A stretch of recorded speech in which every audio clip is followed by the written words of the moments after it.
মই ভাৰত মাতা, তোমালোকৰ প্ৰতিটো নিশ্বাস, তোমালোকৰ প্ৰতিটো স্বপ্ন। মোৰ মাটিয়ে তোমালোকক জীৱন দিছে, মোৰ নদীয়ে তোমালোকক পানী দিছে, মোৰ বুকুৰ পৰা ওলোৱা প্ৰতিটো ধ্বনিয়ে তোমালোকক শক্তি যোগায়।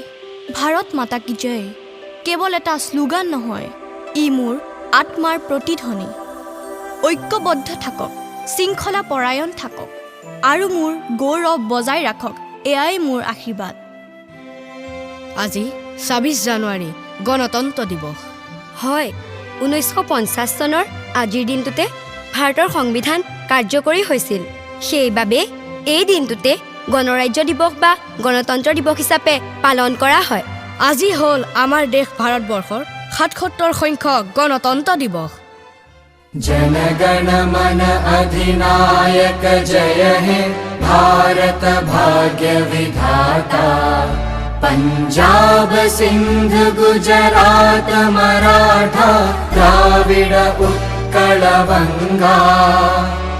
विंध्य हिमाचल यमुना गंगा उच्चल जलधि तरंगा। तव शुभ नामे जागे, तव शुभ आशीष मांगे। गाहे तव जय गाथा, जन गण मंगलदायक जय हे भारत भाग्य विधाता। जय हे जय हे जय हे जय जय जय जय हे। সঁচাকৈ আজিৰ এই দিনটো আমাৰ বাবে, সমগ্ৰ ভাৰতবাসীৰ বাবে অতি সৌভাগ্য আৰু আনন্দৰ দিন।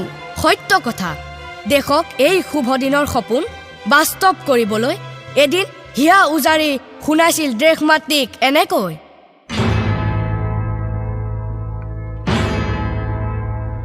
मेरा धर्मा तू, मेरा धर्मा तू, तेरा सब कुछ मैं, मेरा सब कुछ तू।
এই শুভ দিনৰ তাৎপৰ্যৰ কথা নিশ্চয় সকলোৱে জানে। ভাৰতীয় সংবিধান কাৰ্যকৰী কৰাৰ শুভক্ষণ। এই সংবিধানৰ মূল উদ্দেশ্য কি সেয়া আমি জানিব লাগিব আৰু জনাব লাগিব। ভাৰত এক সাৰ্বভৌম, সমাজতান্ত্ৰিক, ধৰ্মনিৰপেক্ষ, গণতান্ত্ৰিক প্ৰজাতন্ত্ৰ হিচাপে প্ৰতিষ্ঠা কৰা, যিয়ে নাগৰিকসকলৰ বাবে ন্যায়, স্বাধীনতা, সমতা নিশ্চিত কৰা, ৰাষ্ট্ৰীয় সংহতি তথা ভাতৃত্ববোধ জগাই তোলা। ইয়াৰ উপৰিও চৰকাৰৰ ক্ষমতা পৃথক কৰা, মৌলিক অধিকাৰ সুৰক্ষিত কৰি এখন সুস্থিৰ নিয়মতান্ত্ৰিক শাসন ব্যৱস্থা গঢ়ি তোলা। গণতান্ত্ৰিক শাসন ব্যৱস্থা মই কওঁ শুনক। জনসাধাৰণৰ দ্বাৰা নিৰ্বাচিত প্ৰতিনিধিৰ জৰিয়তে এখন সংসদীয় গণতন্ত্ৰ স্থাপন কৰা, যি চৰকাৰক জনসাধাৰণৰ ওচৰত দায়বদ্ধ কৰে। মোক চোৱা, মই মৌলিক অধিকাৰ, সকলো নাগৰিকৰ মৌলিক অধিকাৰ সুৰক্ষা দিয়া, ন্যায়পালিকাৰ জৰিয়তে সেই অধিকাৰসমূহ বলবৎ কৰা। মোক চাওক, মই ন্যায় আৰু সমতা সকলো নাগৰিকৰ বাবে সামাজিক, আৰ্থিক আৰু ৰাজনৈতিক ন্যায় নিশ্চিত কৰা, লগতে সমতা নিশ্চিত কৰা। মই ক্ষমতা পৃথকীকৰণ, কাৰ্যপালিকা আৰু ন্যায়পালিকাৰ মাজত ক্ষমতা বিভাজন কৰি যাতে কোনো এক শাখাৰ হাতত অধিক ক্ষমতা জমা হ'ব নোৱাৰে। মই ধৰ্মনিৰপেক্ষ। মোৰ কাম সমাজত সকলো শ্ৰেণীকে সামৰি লোৱা। চৰকাৰৰ কোনো এক নিৰ্দিষ্ট ধৰ্ম নাথাকি সকলো ধৰ্ম সমান শ্ৰদ্ধা কৰা।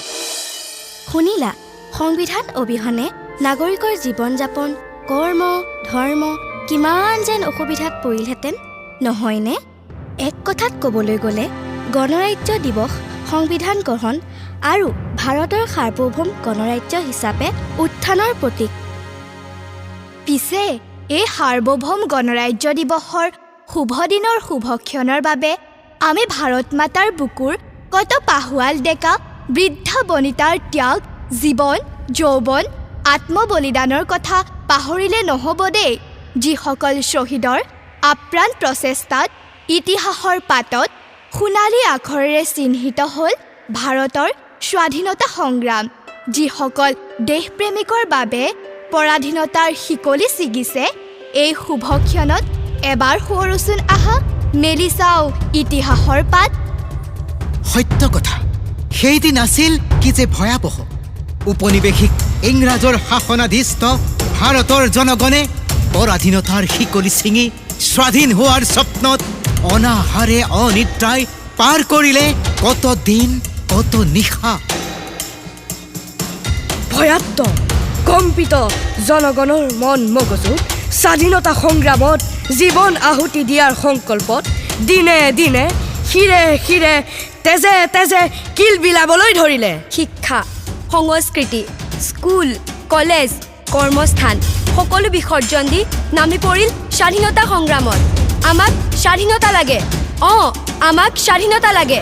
জাতিৰ পিতা মহামানৱ মহাত্মা গান্ধীৰ আদৰ্শৰে অনুপ্ৰাণিত হৈ সমগ্ৰ দেশৰ প্ৰান্তে প্ৰান্তে বীৰ বীৰাংগনাই ত্যাগ, বীৰত্ব, বিশ্বাস, কৰ্মনিষ্ঠা আৰু স্বদেশ প্ৰেমেৰে জঁপিয়াই পৰিল ইংৰাজৰ বিপক্ষে।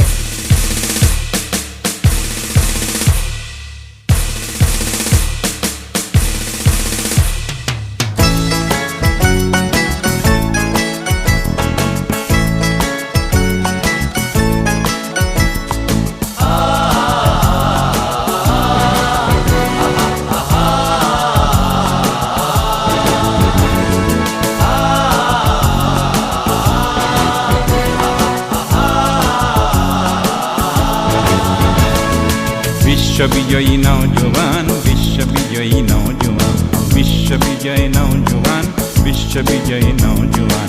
शक्तिशाली भारत, शक्तिशाली भारत, ওলাই আহা সন্তান তুমি বিপ্লৱত। বিশ্ববিজয়ী নৌজৱান, বিশ্ববিজয়ী নৌজৱান, বিশ্ববিজয়ী নৌজৱান, বিশ্ববিজয়ী নৌজৱান।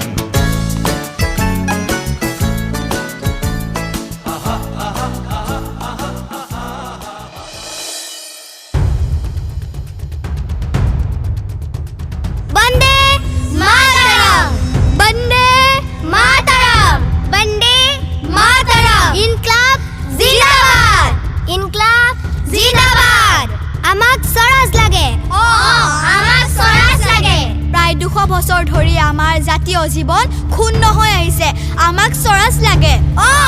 আমাক স্বৰাজ লাগে। কোটি কোটি ভাৰতীয়ৰ এয়া হৃদয়ৰ উপলব্ধি। আমি জাতীয় আদৰ্শৰ দ্বাৰা শাসিত হৈ ভাৰতত শান্তি স্থাপন কৰিম। আমাক স্বৰাজ লাগে। আমাক স্বৰাজ লাগে। ভাৰত মাতা কি জয়, ভাৰত মাতা কি জয়, ভাৰত মাতা কি জয়। বাপুজীকে আদি কৰি বহুতকে আটক কৰিলে ফিৰিংগীহঁতে, কিন্তু সেয়াই কি বশ কৰিব সংগ্ৰামী সত্তা। 1942 চন ভাৰতীয় জনগণে কৰিলে মৰণপণ প্ৰতিজ্ঞা। বাপুজীয়ে ক'লে কাৰেংগে या মাৰেংগে। आप जो बदलाव दुनिया में देखना चाहते हैं, पहले खुद में लाए। अहिंसा सबसे बड़ी शक्ति है।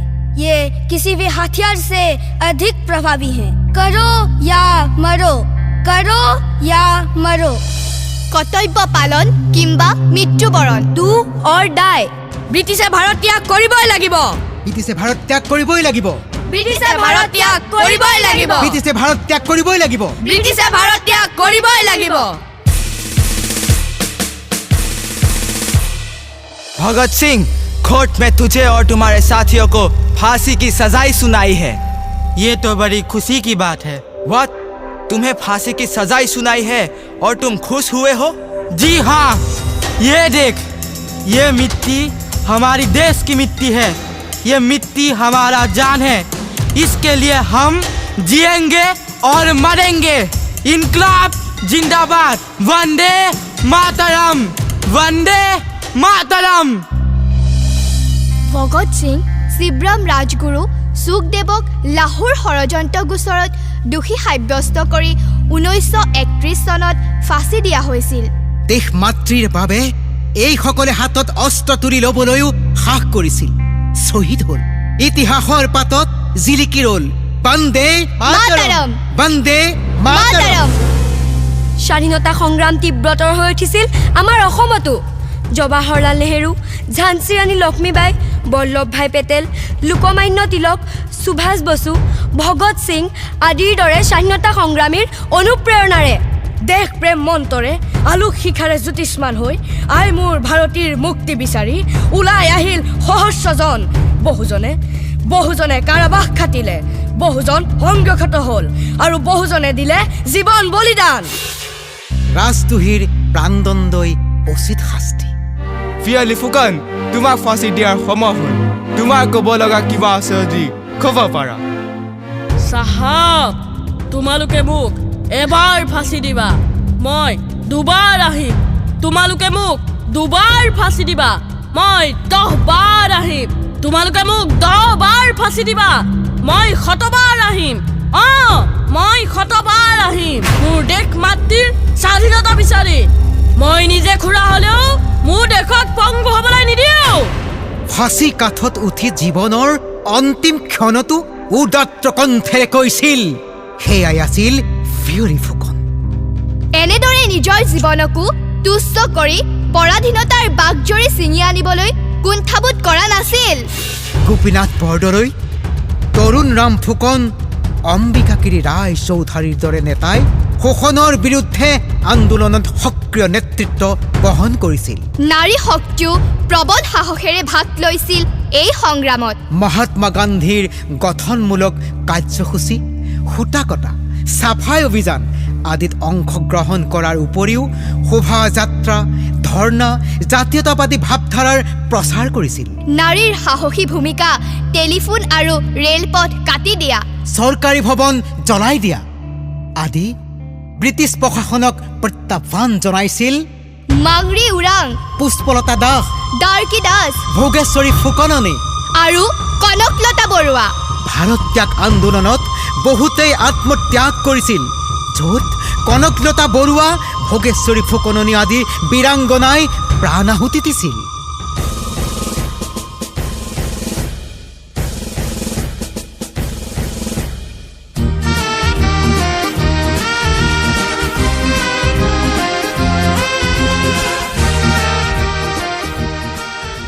ভাৰতৰ স্বাধীনতা আন্দোলনত ভাগ লোৱা অসমৰ প্ৰথমগৰাকী মহিলা শ্বহীদ আছিল কনকলতা বৰুৱা 1942 চনৰ 20 ছেপ্টেম্বৰত গহপুৰ থানাত ভাৰতৰ জাতীয় পতাকা উৰুৱাবলৈ গৈ ব্ৰিটিছৰ গুলীত শ্বহীদ হৈছিল বিপ্লৱ পথৰে যাত্ৰী আমি সৰ্বহাৰাৰ মুক্তিকামী সৰ্বহাৰাৰ মুক্তিকামী বিজয়ৰ জয় গান গাই যাম আমি বিপ্লৱ পথলৈ আগুৱাম আমি বিপ্লৱ পথলৈ আগুৱাম বন্দে মাতৰম বন্দে মাতৰম বন্দে মাতৰম তোমালোকে আমাৰ নৰত দেহে কাটিব পাৰিবা কিন্তু আমাৰ লৌহ আত্মা কাটিব নোৱাৰা আমি আমাৰ জাতীয় পতাকা আৰক্ষী চকীত উত্তোলন কৰি যাম বন্দে বন্দে সুৰসী গাভৰু কনকলতাই বিজয় নিচান উৰুৱাবলৈ গৈ ব্ৰিটিছ শাসনক ভূক্ষেপ নকৰি বুকু পাতি ল'লে ফিৰিংগীৰ গুলী তেজেৰে ৰাঙলি কৰি নিথৰ দেহে কৈ গ'ল ইতিহাস কৰি নাৰী শক্তি দুৰ্বল নহয় দেশ মাতৃৰ বাবে উৎসৰ্গিত প্ৰাণ উৎসৰ্গিত শিৰ সেয়ে বিপ্লৱী সত্তা বিষ্ণু ৰাভাই লিখিছিল তেজৰ বোলেৰে লিখি যাম ইতিহাস তেজৰ বোলেৰে লিখি যাম ইতিহাস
শ্বহীদ হ'ল ইতিহাস হ'ল কুশল কোঁৱৰ মুকুন্দ কাকতি মণিৰাম দেৱান পিয়লি ফুকন জীউৰাম দুলীয়া আদি কৰি বহুজন স্বাধীনতা সংগ্ৰামী যিসকলৰ জীৱন বলিদান ত্যাগৰ বিনিময়ত বিদেশী শক্তিৰ পৰা শোষণৰ পৰা পৰাধীনতাৰ হাতৰ শিকলি ছিঙি দি গ'ল স্বাধীনতা আজি আমি মুক্তি সেই মুক্তিদাতা শ্বহীদক জনাও শত কোটি প্ৰণাম সেয়ে সুধাকন্ত ভূপেন হাজৰিকাই গাইছিল শ্বহীদ প্ৰণামো তোমাক শ্বহীদ প্ৰণামো তোমাক শহীদ প্ৰণাম তোমাক শহীদ প্ৰণাম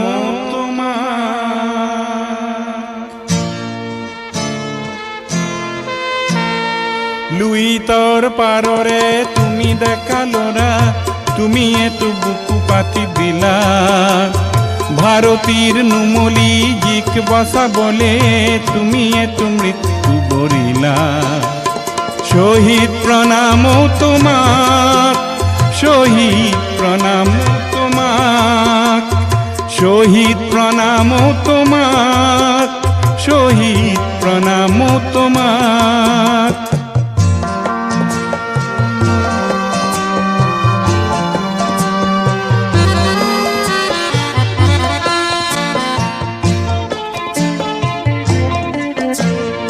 বিংশ শতিকাৰ অষ্টম দশকৰ নতুন পুৰুষ অগণন জাতিৰ স্বকীয়তা ৰাখিবলে অহিংসাৰে কৰাৰণ তুমি এটো দানৱীয় শক্তিক কিছু যুক্তিৰ মৰ্ম শিকালা ভাৰতীৰ নুমলী জিক বচাবলে তুমি এটো মৃত্যু বৰিলা শহীদ প্ৰণাম এয়াই ইতিহাসৰ সোণালী অধ্যায় এনেকৈ ভাৰতৰ শত শত জনগণৰ সংগ্ৰাম ত্যাগ জীৱন বলিদানৰ বাবেই আমি স্বাধীনতা লাভ কৰিলোঁ 1947 চনৰ 15 আগষ্টত আৰু 1950 চনৰ আজিৰ দিনটোতে অৰ্থাৎ 26 জানুৱাৰীত আমাৰ সংবিধান কাৰ্যকৰী কৰি এই শুভ গণৰাজ্য দিৱস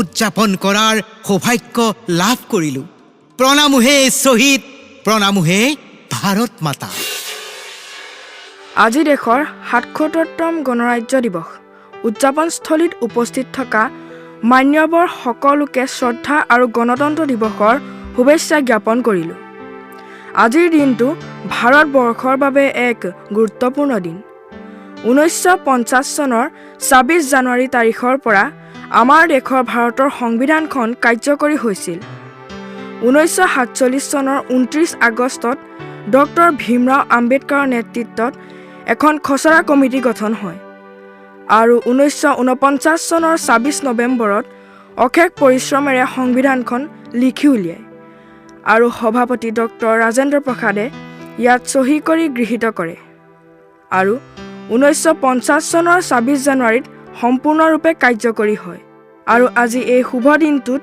প্ৰতি বছৰে গণতন্ত্ৰ দিৱস হিচাপে পালন কৰি অহা হৈছে। শেষত সকলোকে ধন্যবাদ জনাই মোৰ চমু বক্তব্য সামৰণি মাৰিলোঁ। জয় হিন্দ। আমি ভাৰতৰ জনগণ ভাৰতক সাৰ্বভৌম সমাজতান্ত্ৰিক ধৰ্ম নিৰপেক্ষ গণতান্ত্ৰিক সাধাৰণতন্ত্ৰৰূপে গঢ়ি তুলিবলৈ আৰু তাৰ প্ৰতিজন নাগৰিকৰ যাতে সামাজিক অৰ্থনৈতিক আৰু ৰাজনৈতিক ন্যায় বিচাৰ চিন্তা মত প্ৰকাশ বিশ্বাস ধৰ্ম আৰু উপাসনাৰ স্বাধীনতা সামাজিক প্ৰতিষ্ঠা অৰ্জন আৰু সুযোগৰ সমতা প্ৰতিষ্ঠা আৰু তেওঁলোকৰ সকলোৰে মাজত ব্যক্তি মৰ্যাদা আৰু জাতীয় ঐক্য আৰু সংহতি সুনিশ্চিতকৰণৰ মাধ্যমেৰে তেওঁলোকৰ যাতে ভাতৃত্বৰ ভাৱ গঢ়ি উঠে আৰু তাৰ কাৰণ সত্য নিষ্ঠাৰ সৈতে শপত গ্ৰহণ কৰে। ভাৰত মাতা কি জয়, ভাৰত মাতা কি জয়, ভাৰত মাতা কি জয়। वन्दे मातरम् वन्दे मातरम् सुजलां सुफलां मलयज शीतला सस्यश्यामलां मातरं वन्दे मातरम् शुभ्रज्योत्स्ना पुलकितयामिनी पुल्लकुसुमित द्रुमदलशोभिनी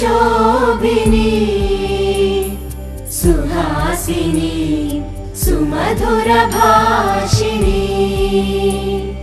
सुखदां वरदां मातरं वन्दे मातरम् वन्दे मातरम्